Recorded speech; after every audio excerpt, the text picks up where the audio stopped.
नमस्कार मित्रों, कल हम लोगों ने गैल्वेनिक सेल, जिसको हम लोग वोल्टेज सेल बोलते हैं, 3 कंपोनेंट में 2 कंपोनेंट डिस्कस किए थे। एक बताया था ऑक्सीडेशन हाफ सेल और दूसरा बताया था रिडक्शन हाफ सेल। आज हम लोग तीसरे कंपोनेंट की बात कर रहे हैं, जिसको बोलते हैं सॉल्ट ब्रिज।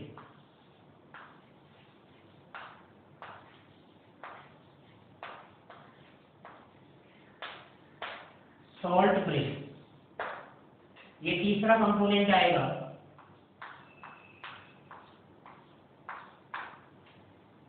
सॉल्ट ब्रिज में सबसे पहले हम लोग डेफिनेशन की बात करें।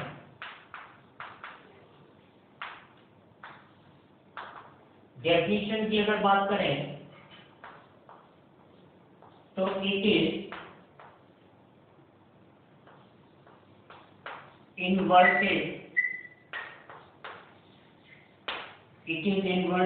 U tube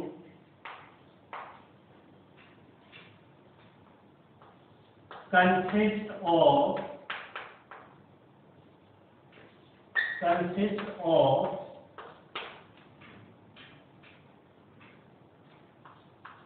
hot and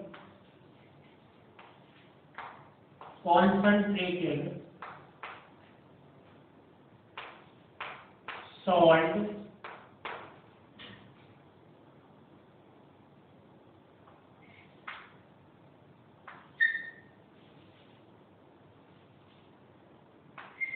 solution with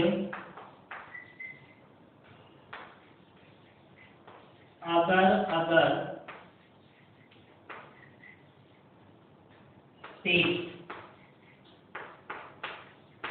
प्यारे बच्चों, सॉल्ट ब्रिज की जब हम लोग बात करेंगे तो it is inverted you tube consist of hot and concentrated salt solution with अगर पेस्ट। यहाँ पे जो अगर पेस्ट है, ये अगर फ्रॉम एलजी से आता है, फ्रॉम एलजी से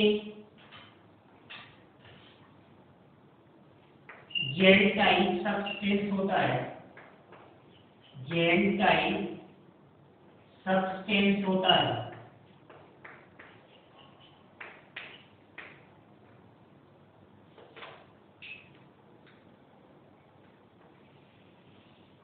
तो इस अगर की वजह से ये जो सॉल्ट सॉल्यूशन है ये डिस्पर्स होता है, ठीक है ना। ये जो सॉल्ट सॉल्यूशन है ये डिस्पर्स होता है।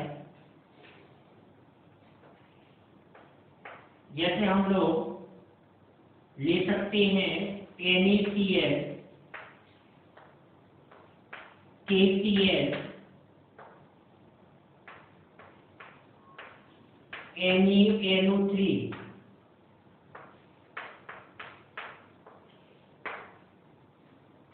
यूट्यूब में हम जो भी सॉल्यूशन ले रहे हैं, सॉल्ट के सॉल्यूशन, वो नेचर में डिस्कस रहते हैं। डिस्कस इसलिए क्योंकि इसमें हम अगर पेस्ट यूज कर रहे हैं। इसी में सेकेंड पॉइंट क्या बनेगा,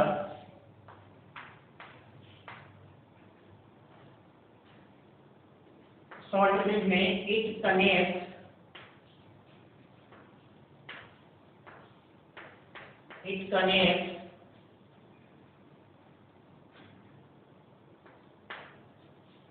to half shell,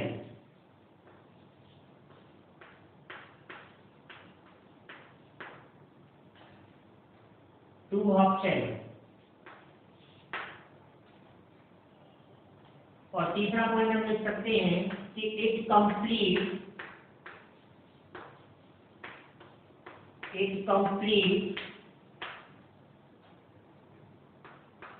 the internal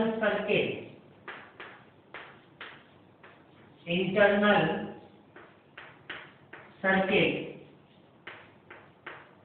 of the cell, और ये सेल कौन सा है? Voltage cell.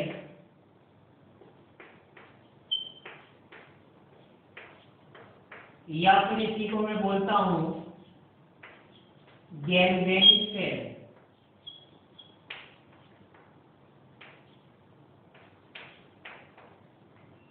इतनी बात आपको समझ में आनी चाहिए। मतलब समझो बात को कि क्या हो रहा है।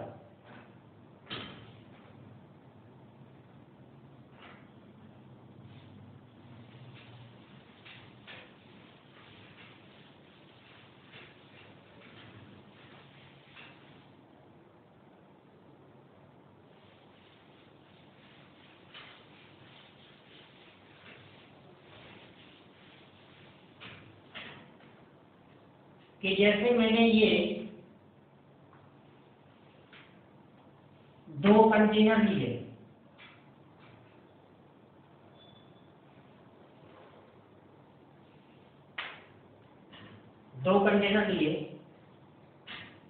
और इसमें एक मेटल की रॉड को, और इस कंटेनर में भी मेटल की रॉड को डिप कर दिया, और इसमें सॉल्यूशन फिलअप कर दिया, मेटल सॉल्ट का सॉल्यूशन फिलअप कर दिया। इसमें भी मैंने मेटल सॉल्ट का सॉल्यूशन फिलअप कर दिया, और इस तरह से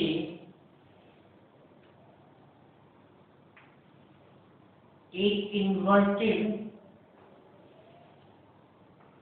U2 मैं लगा रहा हूं, जिसमें मैंने सॉल्ट का सॉल्यूशन भर दिया।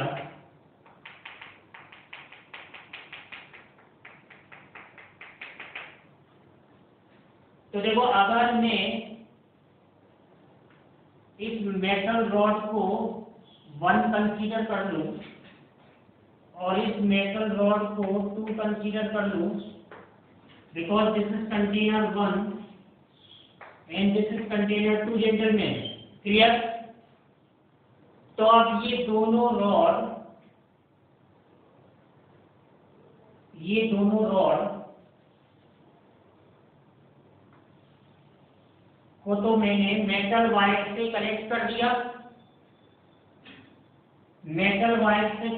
दिया, दोनों रॉड को। ये मेटल वायर है, मेटल वायर,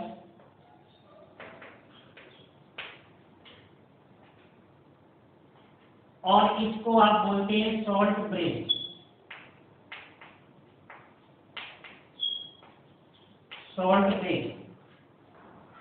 तो देखो, ये तो एक्सटर्नल सर्किट हुआ। मैं अगर बोलूं कि इस मेटल वायर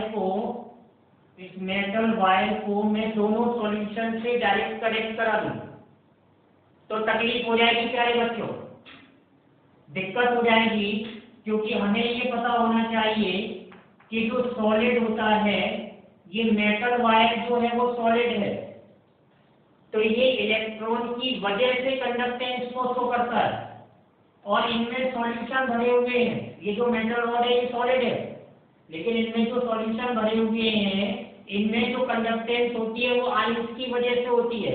तो ये जो रॉड को मैंने मेटल वायर से कनेक्ट किया है, this one is called external circuit.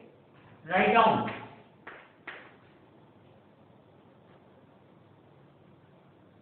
Connect the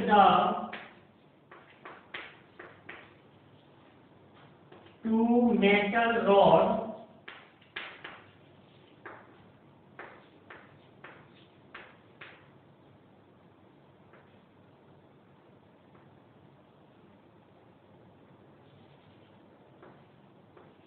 by a metal wire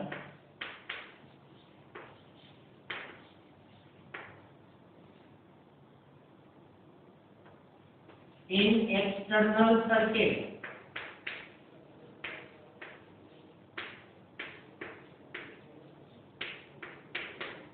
इस बात का ध्यान रखना है आपको कि जो मेटल वायर है वो एक्सटर्नल सर्किट को कंप्लीट करता है। मेटल वायर को सॉल्यूशन में नहीं डाल सकते, लेकिन इंटरनल सर्किट को कंप्लीट करने का काम हमने YouTube के द्वारा किया है, जिसमें एक सॉल्ट का सॉल्यूशन लिया है और ये इंटरनल सर्किट को कंप्लीट करता है। तो ये ध्यान रखना है कि complete the internal circuit, complete the internal circuit.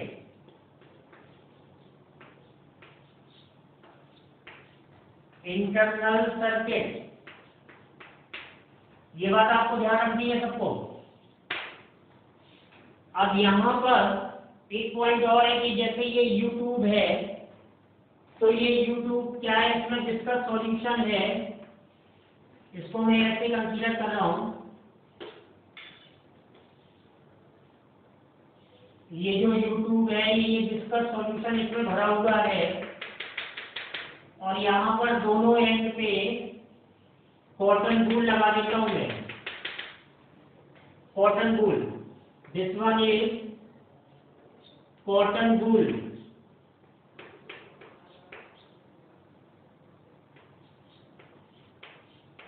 या इसी की जगह लिखा रहता है पोलर प्लस, पोलर प्लस।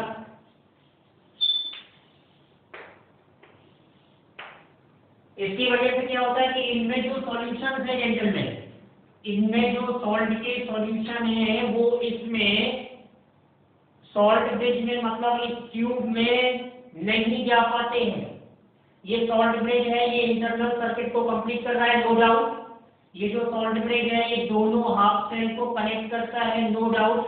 ये जो मेटल वायर है ये एक्सटर्नल सर्किट को कंप्लीट करता है, नो डाउट। तो इसमें जो सॉल्ट का सॉल्यूशन है, इसमें कुछ आयंस हैं, इसमें कुछ आयंस हैं, इस सॉल्ट में भी कुछ आयंस हैं। वो आयंस एक दूसरे को मेंटेन करते हैं, मतलब जो इलेक्ट्रिकल न्यूट्रलिटी है उसको मेंटेन करते हैं, लेकिन आयंस का मूवमेंट नहीं होता सॉल्ट ब्रिज में। और सॉल्ट से जो सॉल्यूशन है, सॉल्ट का जो सॉल्यूशन है नॉर्मली वो भी सॉल्यूशन में नहीं आता है, ठीक है ना। तो ये भी आपको ध्यान रखना है कि salt bridge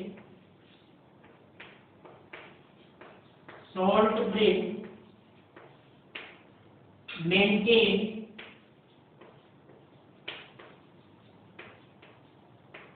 electrical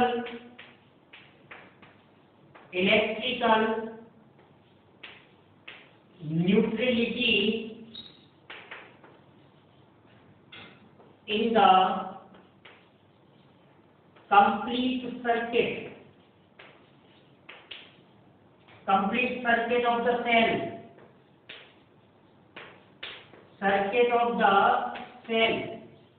clear gentlemen। तो ये आपको ध्यान रखना है। अब इसमें एक की पॉइंट, इसमें एक बड़ा सा पॉइंट क्या ध्यान रखना है,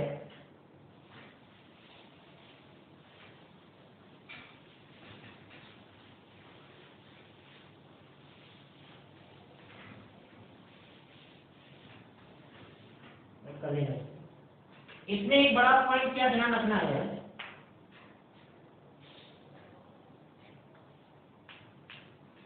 कि कंडक्टिविटी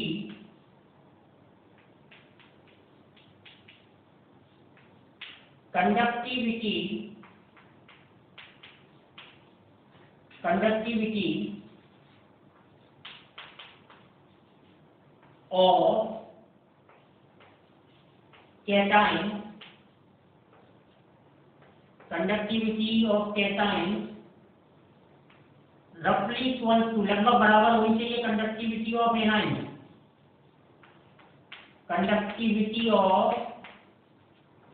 एनाइन, सॉल्ट ब्रिज की बात कर रहा हूं मैं। दूसरे शब्दों में मैं ये कह सकता हूं कि दोनों की कंडक्टिविटी हाई होनी चाहिए, दैट इज हाई कंडक्टिविटी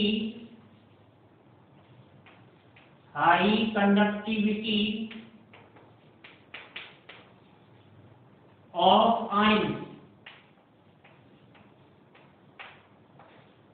ये आपको ध्यान रखना है, हाई कंडक्टिविटी ऑफ आयन। अब यहाँ पर एक नोट आपको ध्यान रखना है, एक सबसे बड़ी बात, क्योंकि हम लोग हाफ सेल को ऑक्सीडेशन हाफ सेल या रिडक्शन हाफ सेल को जब प्रिपेयर करते हैं जेंटलमैन,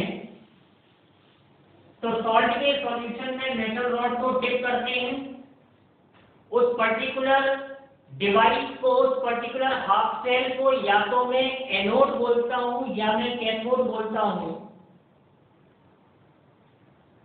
जो एनोड है वो भी किसी मटेरियल का बना हुआ है, जो कैथोड है वो भी किसी मटेरियल का बना हुआ है, मतलब कंपोनेंट है उसमें। तो सॉल्ट ब्रिज का यूज करते समय we have to remember the point to remember, point to be remembered।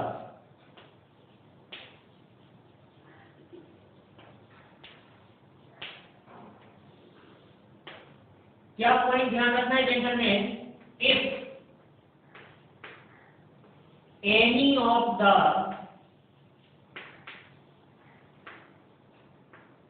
half cell contains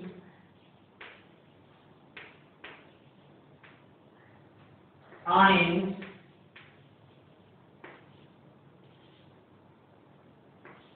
such as Ag plus, Hg2 plus 2, Pb plus 2। अगर किसी भी हाफ सेल में इस तरह के आयंस हैं, कौन से ions gentleman? Ag plus, Hg2 plus 2, Pb plus 2, then NaCl, KCl does not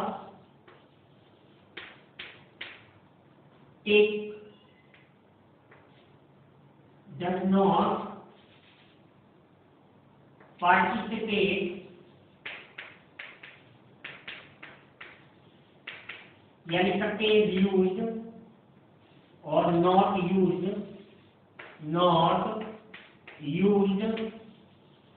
in salt bridge।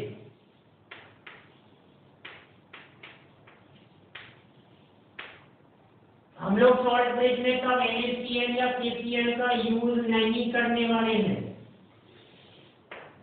अगर किसी भी हाफ सेल में Ag plus, Hg2 plus 2 which is called mercurous, Pb plus 2 lead का आयन है, ये सभी ट्रांजिशन मेटल है, इस बात का आपको ध्यान रखना है। इनमें से कोई भी आयन अगर हाफ सेल में है तो हम सॉल्ट ब्रिज में NaCl या KCl का यूज नहीं करेंगे, क्योंकि Ag प्लस Cl माइनस के कांटेक्ट में आके AgCl का व्हाइट PPT बना देगा, ये प्रेसिपिटेट बना देगा। It is called precipitate.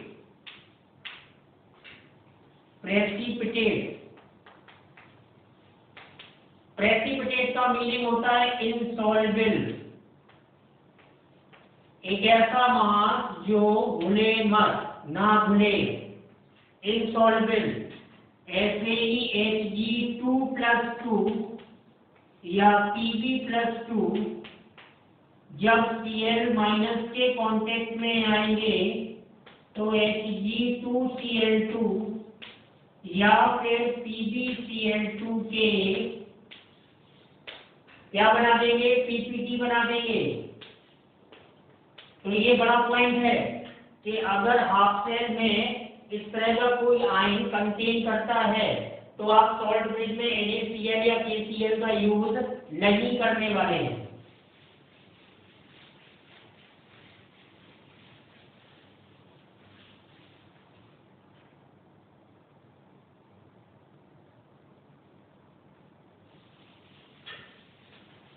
Question ये आया कि सॉल्ट ब्रिज कंपोनेंट ये तीनों मैंने डिस्कस किया आपके साथ, oxidation half cell, reduction half cell, salt bridge. Salt bridge को कंप्लीट किया, क्वेश्चन ये आया कि इफ सॉल्ट ब्रिज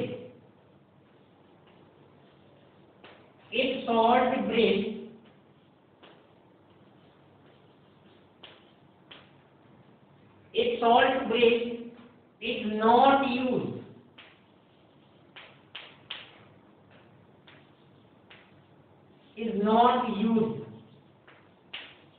अगर मैं सॉल्ट ब्रिज को यूज ना करूं तो क्या पोजीशन होने वाली है? सी हियर, सपोज दैट हम दो कंटेनर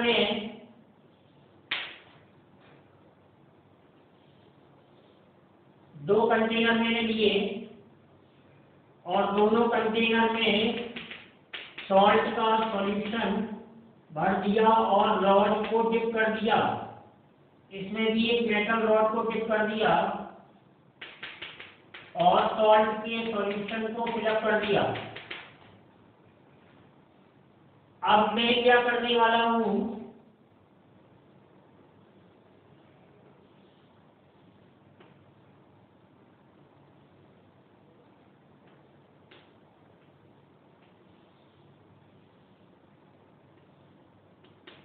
एक सिंपल ग्लास ट्यूब, ध्यान रखें जेंटलमैन, मैंने इसमें सॉल्ट नहीं फिलअप किया है, ये सिंपल ग्लास ट्यूब है, तो ये ध्यान रखें, सिंपल ग्लास ट्यूब।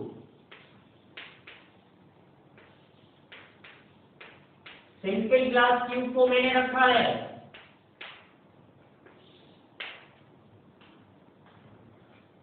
और ये मेटल रॉड, तो ये मेटल रॉड वैसे ही वायर के थ्रू कनेक्ट है, तो यहाँ पे क्या होगा, सपोज यहाँ पे पॉजिटिवली चार्ज सॉल्यूशन है, जब ये सिंपल ग्लास ट्यूब होगा और यहाँ पे नेगेटिव चार्ज सॉल्यूशन है, तो यहाँ से ये फिलअप होने लगेगा और यहाँ से ये सॉल्यूशन फिलअप होने लगेगा और कहीं यहाँ पर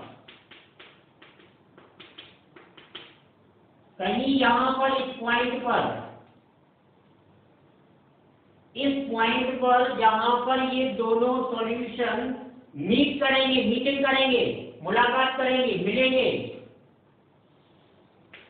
ये भी लिक्विड है और ये भी लिक्विड है, जिस पॉइंट पर ये दोनों लिक्विड मिलेंगे, जेंटलमैन उसी पॉइंट को मैं बोलूंगा liquid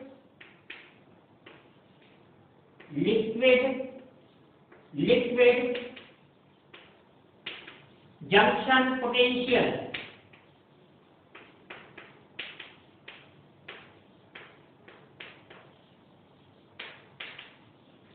liquid junction potential,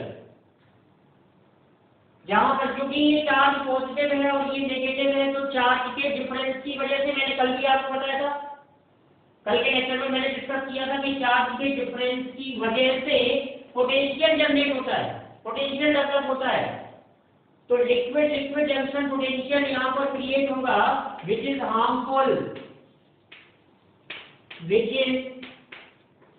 harmful बहुत ही नुकसानदायक फॉर द सेल।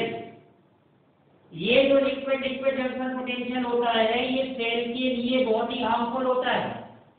ध्यान रखें, मैं सॉल्ट ब्रिज यूज नहीं कर रहा हूं, मैंने सिंपल ग्लास ट्यूब को लगाया है, दोनों तरफ से सॉल्यूशन राइज अप करेगा और जहां पर दोनों सॉल्यूशन मीट करेंगे उस पॉइंट को मैं बोलने वाला हूं जंक्शन पॉइंट। तो अगर सॉल्ट ब्रिज को यूज नहीं किया, क्वेश्चन मेरा ये था कि salt bridge is not use, तो आंसर ये निकला कि liquid junction potential is developed.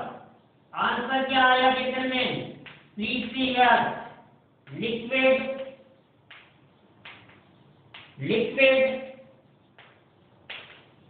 Junction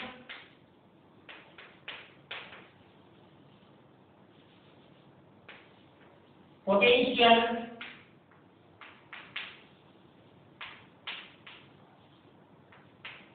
is developed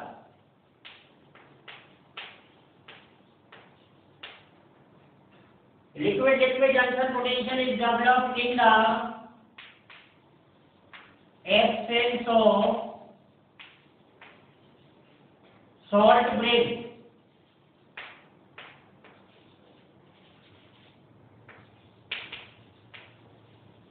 salt bridge की अनुपस्थिति में लिक्विड जंक्शन पोटेंशियल डेवलप हो गया जो कि हार्मफुल है।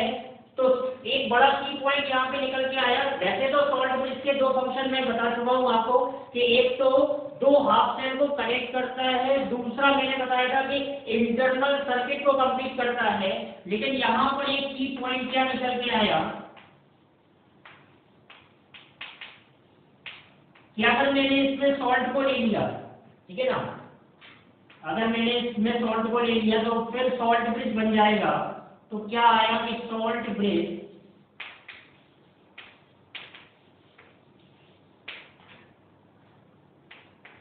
is used to prevent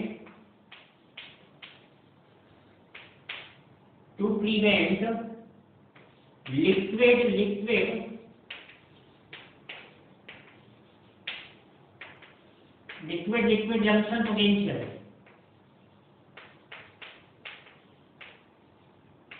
Liquid junction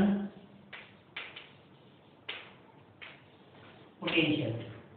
liquid junction potential को रोकने के लिए, प्रिवेंट का मतलब होता है रोकना, लिक्विड जंक्शन पोटेंशियल को रोकने के लिए हम सॉल्ट ब्रिज का यूज करते हैं।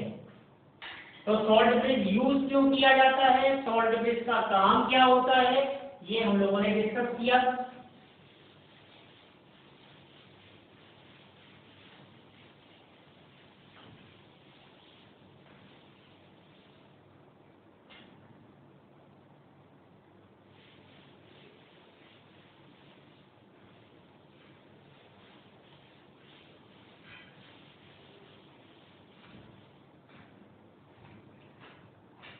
अब हम लोग बात कर रहे हैं तीनों कंपोनेंट हम लोगों ने डिस्कस किए गैल्वेनिक सेल के लिए।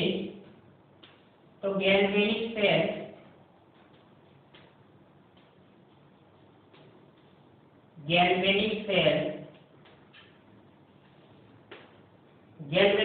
का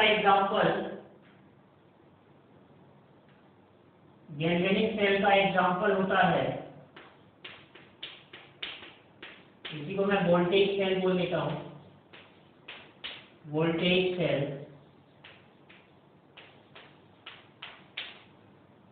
तो इसका एग्जांपल होता है डैनियल सेल।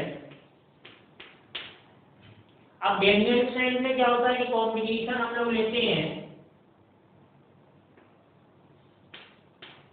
जिंक और कॉपर का। एक जनरल सा रूल होता है 11th क्लास में रेडॉक्स वाली यूनिट में, आप एनसीईआरटी में देखेंगे तो ईसीएस बना हुआ है, इलेक्ट्रोकेमिकल सीरीज। तो उसके बेस पे ये बोला जाता है कि zinc is more reactive than copper. तो zinc is more reactive than copper, तो यहां से इलेक्ट्रॉन कॉपर की तरफ जाने वाले हैं, समझ पा रहे हैं बात को। तो यहां पे ये क्या हो रहा है, because zinc is more reactive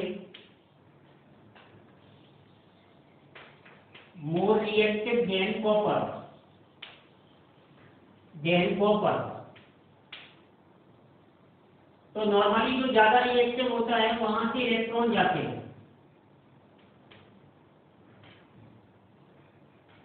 तो इलेक्ट्रॉन कहां से जा रहे हैं, जिंक से। तो ये क्या होगा जेंटलमैन, ये होगा source of electron, source of electrons, source of electron. और यहाँ पर इलेक्ट्रॉन जा रहे हैं, तो ये जो है कॉपर जो है ये क्या हो गया, sink of electron, sink of electron. जैसे रास्ते में आप जा रहे कोई आपको मिला और पार्ले जी का बिस्किट दिया तो वो सोर्स हुआ और आप सिंक हुए क्योंकि आपको खाना। तो ये थोड़ा सा ध्यान रखना है कि जिंक यहाँ पे सोर्स ऑफ इलेक्ट्रॉन है और जो कॉपर है वो सिंक ऑफ इलेक्ट्रॉन है। तो डेनियल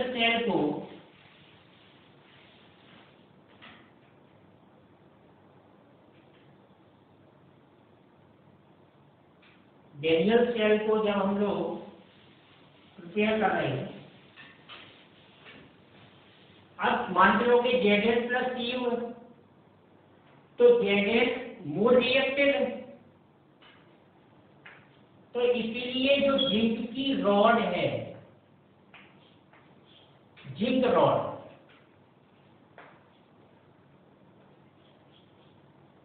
उसको हम क्या बनाते हैं, एनोड।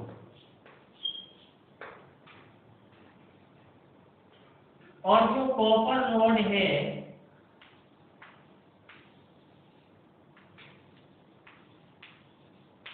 उसका हम क्या बनाने वाले हैं, कैथोड।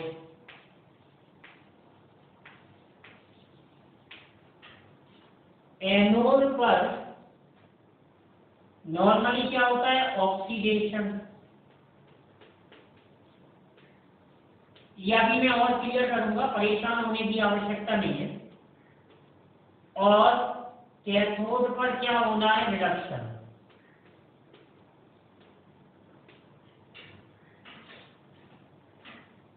अगर मैं एक एग्जांपल कॉपर और सिल्वर का ले लूं, कॉपर और सिल्वर, तो यहां पे ये मोर रिएक्टिव है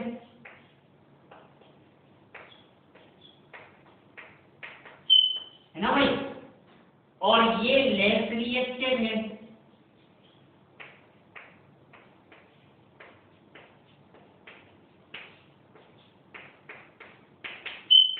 ये लेस रिएक्टिव है। ये लेस रिएक्टिव इसलिए है क्योंकि ये नोबल मेटल है।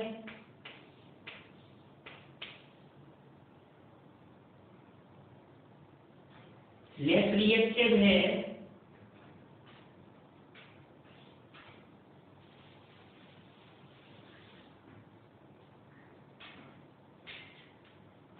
तो नॉर्मली इसको हम क्या कंसीडर कर लेते हैं, जस्ट लाइक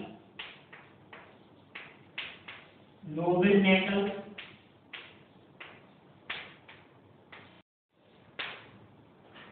तो अब कॉपर से सिल्वर की तरफ इलेक्ट्रॉन जाएंगे, ठीक है ना। मान लो ये कॉपर की रॉड है और ये सिल्वर की रॉड है, इसको मैं ऐसे लिख रहा हूं, ये कॉपर है और ये सिल्वर है। तो यहां से यहां इलेक्ट्रॉन जाएंगे। अगर दोनों रॉड को मैं वायर से कनेक्ट करूं तो ये इलेक्ट्रॉन की डायरेक्शन को शो करेंगे, ठीक है ना, इलेक्ट्रॉन की डायरेक्शन को शो करेंगे। लेकिन अभी ये क्या होगा, ये नॉर्मल अरेंजमेंट मैंने दिखाया, यहाँ पर आप सेल की बात नहीं करने वाले। यहाँ पर तो केवल मैं ये बता रहा हूँ कि इलेक्ट्रॉन कौन दे रहा है, जो ज्यादा रिएक्टिव है वो इलेक्ट्रॉन का लॉस करेगा, जो कम रिएक्टिव है वो इलेक्ट्रॉन का गेन करेगा। मतलब कॉपर इलेक्ट्रॉन का लॉस करेगा और सिल्वर इलेक्ट्रॉन को गेन करेगा। तो हमारे पास गैल्वेनिक सेल, वोल्टेज सेल का बहुत बढ़िया एग्जांपल है डैनियल सेल। डैनियल सेल में या किसी भी सेल में दो हब सेल होते हैं, एक को एनोड बोलते हैं, दूसरे को कैथोड बोलते हैं। एनोड पर ऑक्सीडेशन होता है, कैथोड पर रिडक्शन होता है। तो एनोड किसका बनाते हैं, जो ज्यादा रिएक्टिव होता है। कैथोड किसका बनाते हैं, जो लेस रिएक्टिव होता है। डैनियल सेल का कंस्ट्रक्शन, डैनियल सेल की वर्किंग, डैनियल सेल के और जितनी भी बातें होंगी वो हम लोग डिस्कस करेंगे, तो इतना आप तैयार करिए। धन्यवाद।